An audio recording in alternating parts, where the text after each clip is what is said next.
Welcome to our deep dive into what's been happening in Morocco this April 2025. We've gathered quite a range of news and articles for this one. Yeah, we're looking across infrastructure, education, business, international relations, culture, tech, sports, even health. Quite a mix. Exactly.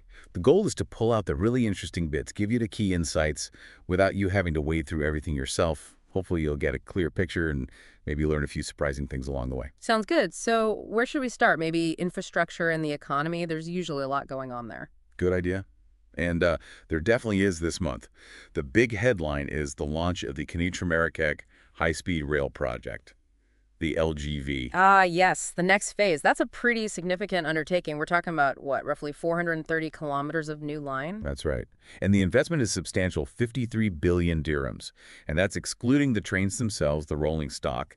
It's part of a much larger rail program, about 96 billion dirhams in total. Wow. And the key benefit, of course, is speed. The design speed is 350 kilometers per hour. What does that mean for actual travel times? It's transformative. Think Tangier to Rabat in just 1 hour, Tangier to Casablanca in 1 hour 40, and Tangier all the way to Marrakech in 2 hours 40 minutes. That really shrinks the country, doesn't it? Makes places feel much closer. Absolutely. And it's not just those intercity routes. Rabat to the Casablanca Mohammed V Airport will be just 35 minutes. Plus, they're planning connections for the new stadium near Benzleman. And I heard something about Fez Marrakech, too. Yes, a high-speed link in 3 hours 40, though that uses some existing upgraded track as well as the new LGV sections. It's all about creating a connected network. Right. And a really interesting side effect of building this dedicated high-speed line is what it does for the existing network. Exactly. It frees up capacity. They're talking about enhancing the metropolitan train services at TMP in Rabat, Casablanca, and Marrakech. More frequent local trains. Which is crucial for tackling urban congestion in those major hubs. And you can't run new lines without new trains. Definitely not. ONCF, the national railway operator, is acquiring 168 new trains. That's another 29 billion dirham investment. It covers everything. 18 high-speed trains, 40 for regular lines, 60 rapid shuttles, and 50 for those metropolitan services we just mentioned. And it's not just about buying trains off the shelf, is it? There's a big push for local industry. Yeah, this is quite significant. They're aiming for over 40% local integration. That means developing a whole railway industrial ecosystem, a train manufacturing unit, a network of local suppliers, even a joint venture for maintenance. So it's infrastructure development and industrial strategy combined. That means jobs, right? Thousands of them, direct and indirect, expected over the next 10 years. And they're partnering with big international names, Alstom for high-speed, CAF for intercity, Hyundai Rotem for the metro trains. Yeah. So knowledge transfer is part of the package. Okay, that's a huge development on the infrastructure front. What else is happening in the economy? Well, related to trade, there's a new export support mechanism, specifically for Moroccan companies targeting Africa. Oh, interesting. How does that work? It's starting with an initial budget of 100 million dirhams. The idea is to cover export risks for companies selling into 15 specific African countries. Okay, reducing the risk factor. And what's the expected impact? The goal is pretty ambitious. Generate an extra 7.5 billion dirhams in exports. The leverage they're talking about is quite striking. For every 1 dirham the government guarantees, they expect it to unlock 75 dirhams in export value. That's quite a ratio. Shows a strong belief in the potential there. When does this kick in? It's set to be operational from June 1st, 2025, so quite soon. It's a clear signal about Morocco's focus on strengthening economic ties across the continent. Makes sense. Shifting gears slightly, but still on a national level, what about heritage protection? Yes, the Minister of Culture presented a draft law focused on protecting Moroccan heritage, with a particular emphasis on intangible heritage traditions, skills, cultural expressions. That's often harder to protect than buildings. What's in the law? It outlines a clearer legal framework, gives local authorities a bigger role, and includes subsidies for renovating privately owned kasbahs, which is interesting. There's also a partnership plan to renovate 20 specific historical sites. And a dedicated center for intangible heritage. Exactly. A National Center for Intangible Heritage is planned. It's about actively safeguarding these things before they disappear. It's good to see that focus. But it's not all positive news, is it? I saw something about mental health concerns. No, unfortunately not. The Moroccan League for Citizenship and Human Rights raised serious concerns about the rights of people with mental disorders. They highlighted official neglect, a real lack of resources, inhumane conditions in some places. And shortages of staff and facilities. Yes, a shortage of beds, a lack of psychiatrists. Apparently, the closure of the psychiatric hospital in Kénitra has made the situation even worse. It's a stark reminder of the challenges in that area. Definitely a critical issue that needs attention and resources. Okay, let's move on to education. There was some significant news regarding French university degrees. Yes, this is a pretty big deal for many Moroccan graduates. The Ministry of Higher Education announced the automatic recognition of degrees license, master, doctorate from French public universities. Automatic recognition, so no more lengthy equivalence procedure. Exactly. It ends what was often a very long, sometimes difficult administrative process. Apparently, over 60% of equivalence requests each year were for French degrees, so this impacts a lot of people. This should make it much easier for them to reintegrate into the Moroccan job market, right? Right. Less bureaucracy. That's the aim. It's seen as a way to value the skills gained abroad and maybe help counter brain drain a little. And there's talk this might pave the way for similar agreements with other countries in the future. A positive step, definitely. Though I imagine studying abroad still presents its own set of challenges for Moroccan students beyond just degree recognition. Oh, absolutely. Funding, visas, adjusting to new systems, those challenges remain. Now, turning to international relations, always a complex area, there seems to be some movement regarding Morocco and Algeria. Yes, reports suggest an intensification of dialogue specifically around the Moroccan Sahara issue. There's talk of a diplomatic roadmap by July 2025 to try and de-escalate tensions. It's a long-standing conflict, of course, going back decades to the end of Spanish colonization. The stakes are incredibly high. Absolutely. Control over resources, regional influence, overall stability in the Maghreb. It touches on everything. Any potential breakthrough, even just reducing tensions, could have huge benefits. Like potentially reviving the Arab-Maghreb Union, or reopening the land border, which has been closed since 1994.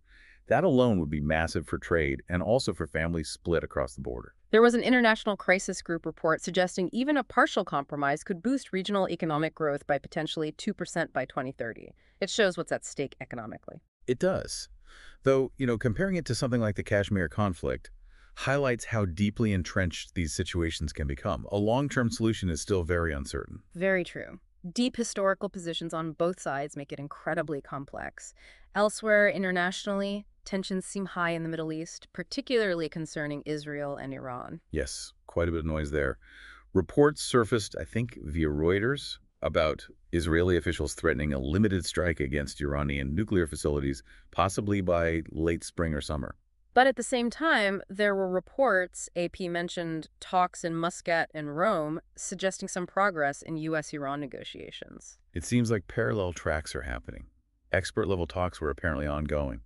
President Trump made a statement saying the U.S. wasn't rushed to attack Iran, and the New York Times reported he might have dissuaded Netanyahu from a strike planned for May. Adding another layer is Russia's involvement reports of potential S-400 air defense systems going to Iran, and Russia ratifying its 20-year strategic partnership treaty with Tehran. It's a tangled web.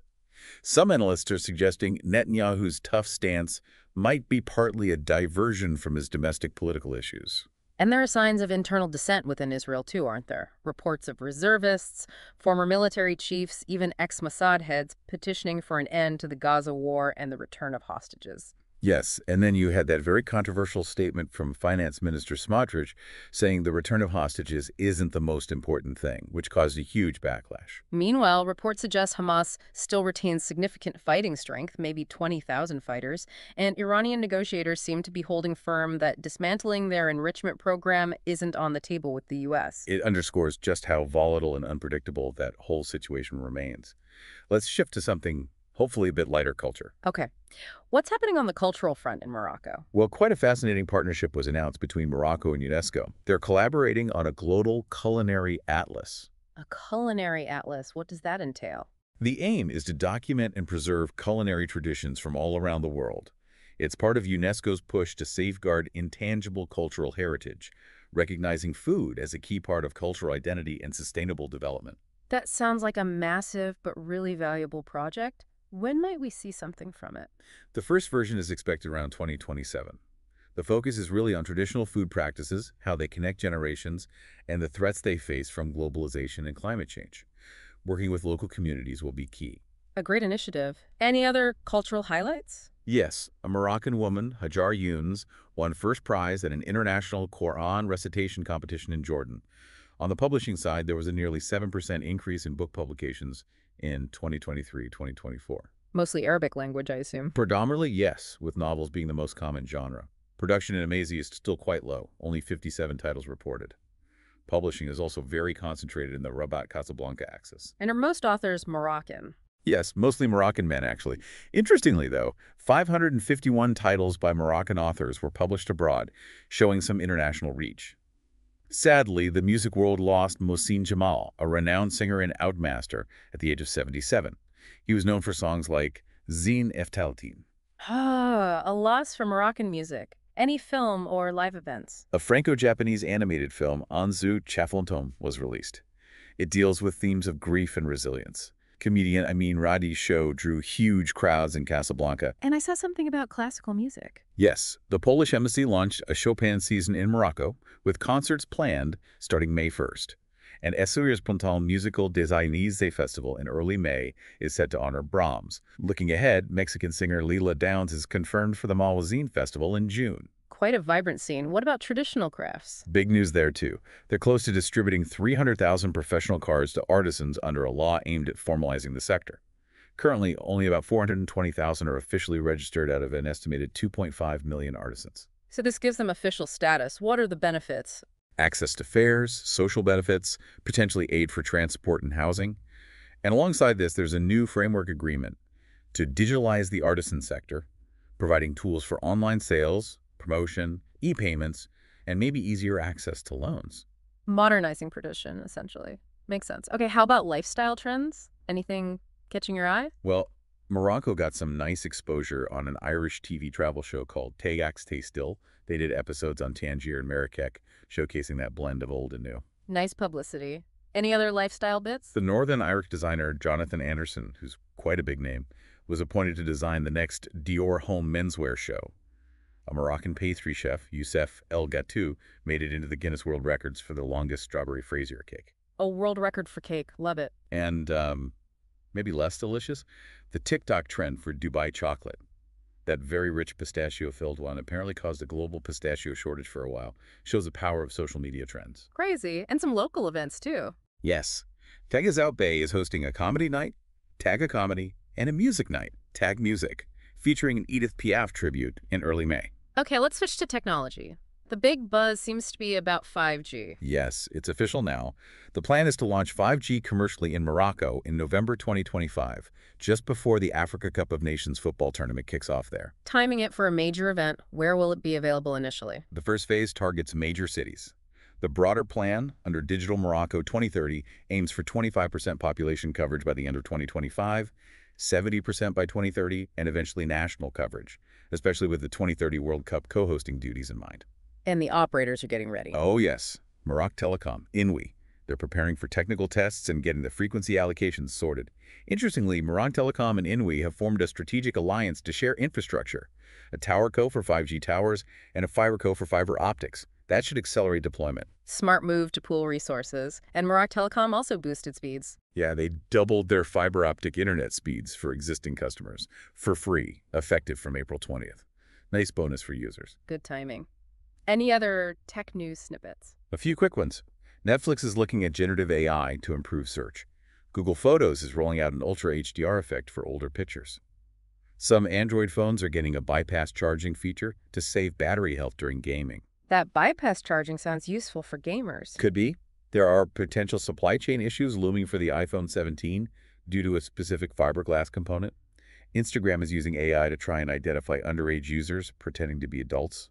That's a tricky one. And controversially, a 21-year-old student raised over $5 million for an AI tool called Cluely, explicitly designed to, quote, cheat on everything, including exams, raising all sorts of ethical questions. Wow, okay, that's definitely controversial. And on a more positive note, the Moroccan High Authority of Audiovisual Communication, HACA, launched a free educational comic book about digital violence. Good initiative. Okay, let's power through sports. Lots of Moroccan success recently. Absolutely. Huge celebrations for the national under-17 football team winning the Africa Cup of Nations against Mali. Big national pride moment. Fantastic result. And recognition for past legends, too. Yes, Badou Zaki, the legendary goalkeeper, was honored by his former Spanish club RCD Mallorca 35 years after he left. Morocco also dominated the Africa Muay Thai Championship in Tripoli, winning 11 gold medals. Impressive across different sports. What else? The first ever Women's Africa Futsal Cup kicked off in Rabat. On the transfer front, the future of rising star Bilal El Khanous at Leicester City is uncertain due to potential relegation, attracting interest from bigger clubs. Scouts must have been busy at that U17 tournament, too. Over 200 of them from major European and African clubs were there, apparently. The national karate team also had exceptional results at the Premier League event in Cairo. And young tennis player Lena Betsa won both the U16 Africa singles and doubles titles. So a really strong showing for Moroccan athletes recently. Finally, let's touch on health and well-being. Okay, an Australian study highlighted something quite relevant globally, a link between heat waves and increased emergency room visits for mental health issues. They're even talking about mental heat wave stress. A worrying impact of climate change. Any medical advancements in Morocco? Yes, whole exome sequencing, WES, for diagnosing genetic diseases faster is now available via the annual center. It's a significant step for diagnostics. That's great news for patients. Any interesting research findings? A few caught my eye. One study showed the brain can actually influence gut bacteria composition really quickly, like within 2 hours, via the hypothalamus. Another highlighted withdrawal symptoms, irritability, anxiety when people cut down on sugar, linked to dopamine levels. The brain-gut connection is fascinating, and the sugar withdrawal is something many people probably experience. Definitely. A South Korean study suggested low LDL cholesterol, the bad kind below 70 mg/dL, might reduce dementia risk. A French study pointed to a possible link between certain combinations of food additives and increased risk of type 2 diabetes. Food additives are always a complex area. Any new treatments? Yes. An oral medication called orforglipron is showing promise for type 2 diabetes and weight loss, potentially a needle-free option down the line. That would be a game changer for many. And locally, the National Orthopedic Trauma Congress focused on minimally invasive technologies. An AI-powered skin diagnosis tool, Skin Diagnosia, was launched in Morocco. AI creeping into healthcare diagnostics more and more. Seems so. And a simple practical tip. Apparently, you can revive faded clothes using just water and white vinegar. And that article on mental heat wave had tips like staying hydrated, resting, and seeking social support during hot weather. Useful advice as summers get hotter. So that's quite a sweep across Morocco in April. It really is. You see the connections, don't you? Infrastructure enabling growth, education opening doors, tech driving change, culture reflecting identity, sports fostering pride, health being addressed. It's all interconnected. A lot of dynamism, a lot of challenges too, but definitely a sense of momentum in many areas. We hope this deep dive gave you a good, quick overview of the key developments. So, to leave you with something to think about, considering everything we've touched on, the high-speed rail, the tech advancements, the cultural initiatives, the diplomatic moves, what single development do you think will have the most significant long-term impact on Morocco's future and why? Definitely something to ponder. Feel free to explore any of these topics further if they sparked your interest. Thanks for tuning in.